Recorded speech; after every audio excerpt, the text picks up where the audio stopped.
رمضان قریب آ رہا ہے، رمضان کے آنے سے پہلے ہم نے کرنا کیا ہے؟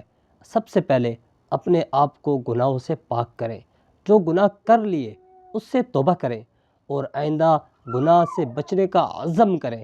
اور رمضان کا مہینہ اللہ کی رضا کا، قرب کا، تقوی کا، صبر کا، ہمدردی کا، غمخواری کا مہینہ ہے۔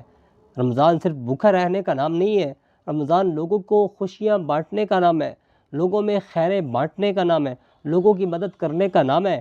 اور رمضان کے مہینے میں آپ نے جو سب سے اہم کام کرنا ہے وہ تلاوت قرآن کا بہت اہتمام کرنا ہے، اس لیے کہ یہ مہینہ ہی قرآن کے نزول کا مہینہ ہے، اور یہ مہینہ ہی اللہ کی رضا کا مہینہ ہے، یہ مہینہ ہی اللہ کے قرب کا مہینہ ہے۔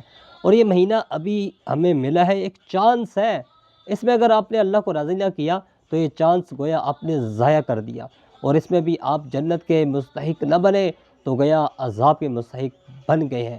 اس لیے آپ اس مہینے کے اندر اپنی بھی اور اپنے گھر والوں کی بھی، اپنے رشتہ داروں کے بھی، اپنے ہمسایوں کے بھی، اور سارے امت مسلمہ کی خیر کی، بھلائی کی دعائیں بھی مانگیں اور ان کو اس کی دعوت بھی دیں۔ اللہ پاک ہم سب کو رمضان کی اس مبارک ساعتوں کو اور مبارک لمحات کو سمیٹنے کی اور زیادہ سے زیادہ اپنے اللہ کو راضی کرنے کی توفیق عطا فرمائے۔ والسلام۔